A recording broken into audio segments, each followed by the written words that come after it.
Shalom, Bapak Ibu Saudara dikasih Tuhan. Hari ini kita akan sama-sama diberkati lewat DBR kita yang diambil dari Kisah Para Rasul 9 ayat 1 sampai 18. Dan saya berikan judul Membimbing Orang untuk Melayani Tuhan. Nah, Saudara, kalau Saudara membaca keseluruhan perikop ini, Saudara akan menemukan cerita bagaimana pertobatan seorang yang bernama Saulus.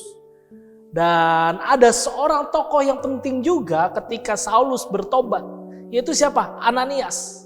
Kalau tidak ada Ananias, tentu pertobatan Paulus menjadi berbeda ceritanya. Nah, kita mau lihat dari sini bagaimana sih kita bisa membimbing orang untuk melayani Tuhan. Bagaimana cara Ananias membimbing Saulus menjadi Paulus menjadi melayani Tuhan. Kita lihat yang pertama, ayatnya yang ke-10 sampai ayat ke-12.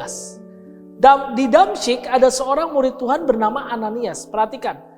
Firman Tuhan kepadanya dalam suatu penglihatan. Ananias, jawabnya, ini aku Tuhan. Firman Tuhan, mari pergilah ke jalan yang bernama Jalan Lurus dan carilah di rumah Yudas seorang dari Tarsus yang bernama Saulus. Ia sekarang berdoa.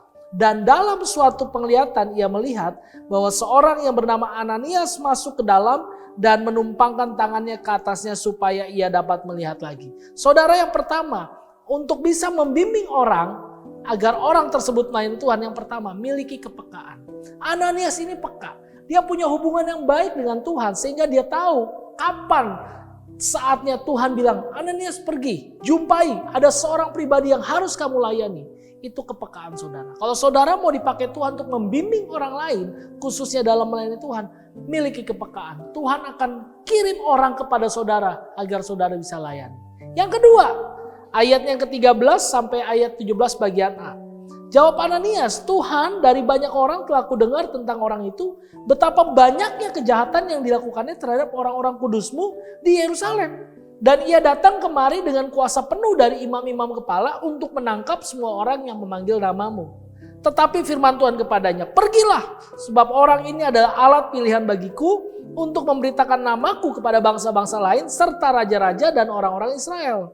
Aku sendiri akan menunjukkan kepadanya betapa banyak penderitaan yang harus ia tanggung oleh karena namaku.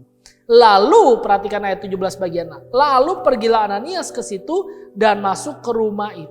Yang kedua, saudara, bukan cuma miliki kepekaan, tapi miliki juga ketaatan. Ananias taat. Meskipun Ananias berargumen sama Tuhan, Tuhan ini kan orang jahat, ini kan orang gak benar.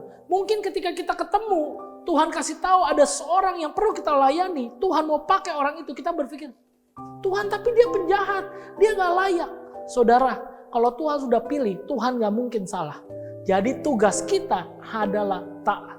Dan yang ketiga, saudara, apa yang Ananias lakukan?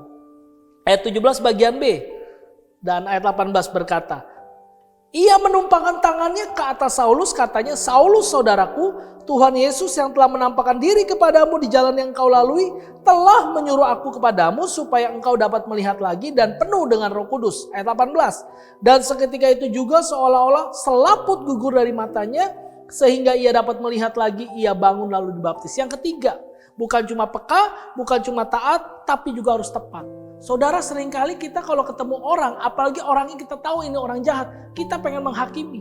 Tapi lihat apa yang Ananias lakukan. Ananias gak menghakimi Saulus. Ananias hanya mengisahkan, menceritakan, menyampaikan apa yang Tuhan suruh kepada dia untuk dikatakan kepada Saulus. Artinya saudara, miliki ketepatan. Jangan menghakimi orang, sebab kalau Tuhan sudah pilih, sekali lagi, Tuhan tidak mungkin salah. Kita hanya sampaikan firman Tuhan, tidak dikurangi, tidak dilebih-lebihkan. Amin.